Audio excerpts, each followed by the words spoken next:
किसी गरीब व्यक्ति ने ईश्वर से कहा कि हे प्रभु, सभी को सुख देने की क्षमता भले ही आपके हाथ में ना हो, लेकिन किसी को दुख ना पहुंचे ये तो आपके हाथ में ही है।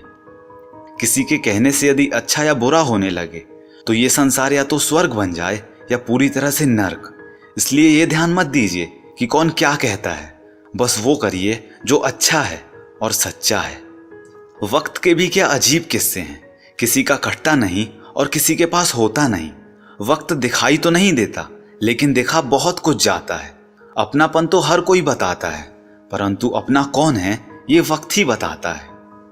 अपने लफ्ज़ों का इस्तेमाल कभी भी हिफाजत से कीजिएगा, क्योंकि ये आपकी परवरिश का बेहतरीन सबूत होते हैं। एक अच्छा रिश्ता हमेशा हवा की तरह होना चाहिए, खामोश मगर आसपास। कड़वी मगर सच्ची बात है कि जब खुद को चोट लगती है, दूसरों की चोट भी तभी दिखाई देती है। रिश्तों की खूबसूरती कुछ इस कदर है कि जैसे पत्थर तभी तक सलामत है जब तक वो पर्वत से जुड़ा है, पत्ता तभी तक सलामत है जब तक कि वो पेड़ से जुड़ा है, इंसान भी तभी तक सलामत है जब तक कि वो परिवार से जुड़ा है। क्योंकि परिवार से अलग होकर आज़ादी तो मिल जाती है, लेकिन संस्कार चले जाते हैं। आप अकेले बोल तो सकते हैं, लेकिन बात नहीं कर सकते। आप अकेले आनंदित तो हो सकते हैं, लेकिन उत्सव नहीं मना सकते। अकेले आप मुस्कुरा भी सकते हैं, लेकिन हर्षोल्लास नहीं मना सकते। हम सब एक दूसरे के बिना कुछ भी नहीं हैं। यही रिश्तों की खूबसूरती है। करीब इतना रहिए कि सब रिश्तों में प्यार रहे, दूर भी इतना रहिए कि आने का इंतजार रहे। रखिए उम्मीद रिश्तों के दरमियान इतना कि टूट जाए उम्मीद मगर रिश्ते बरकरार रहें। याद रखिएगा कि सख्त हाथों से भी टूट जाती हैं कभी उंगलियां, रिश्ते जोर से नहीं तमीज से थामे जाते हैं। छोटी सी मछली पानी के उल्टे बहाव में भी आगे निकल जाती है, जबकि एक हाथी उसी बहाव में बह जाता है, क्योंकि मछली पानी की शरण में है। ऐसे ही जो प्रभु की शरण में है वो संसार सागर में तैर जाता है। ना किस्सों में और ना किस्तों में जिंदगी की खूबसूरती है रिश्तों में, इसलिए इन्हें बनाए रखें। जिंदगी एक अभिलाषा है, क्या गजब इसकी परिभाषा है। जिंदगी क्या है मत पूछिए, संवर गई तो तकदीर और बिखर गई तो तमाशा है। यदि आप सुख चाहते हैं तो रात में जागना नहीं, शांति चाहते हैं तो दिन में सोना नहीं, सम्मान चाहते हैं तो व्यर्थ बोलना नहीं, और प्यार चाहते हैं तो अपनों को कभी छोड़ना नहीं। जो पानी से नहाएगा वो सिर्फ लिबास बदल सकता है, लेकिन जो पसीने से नहाएगा वो इतिहास बदल सकता है।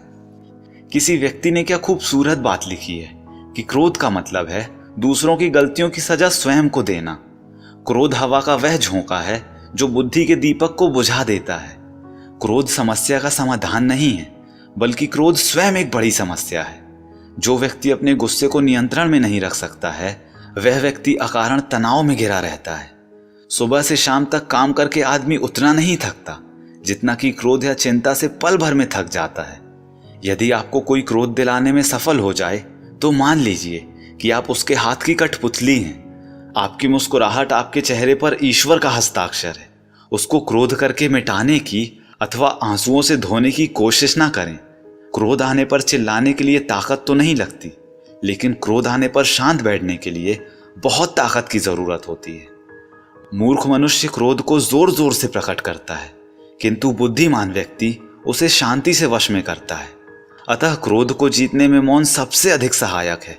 आप जानते नहीं हैं कि क्रोध का अपना पूरा खानदान है।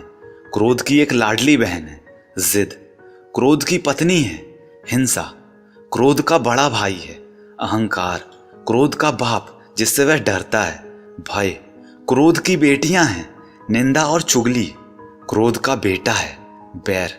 इस खानदान की नकचड़ी बहू भी है ईर्ष्या, क्रोध की पोती है घृणा, इसकी मां भी है उपेक्षा। तो क्रोध के खानदान से हमेशा दूर रहिए, वरना ये सब मिलके आपको बर्बाद ही कर देंगे।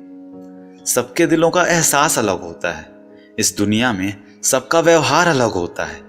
आंखें तो सबकी एक ही जैसी होती हैं, पर सबका देखने का अंदाज अलग होता है। तो दोस्तों, उम्मीद करता हूं ये सभी कोट्स आपको पसंद आए होंगे।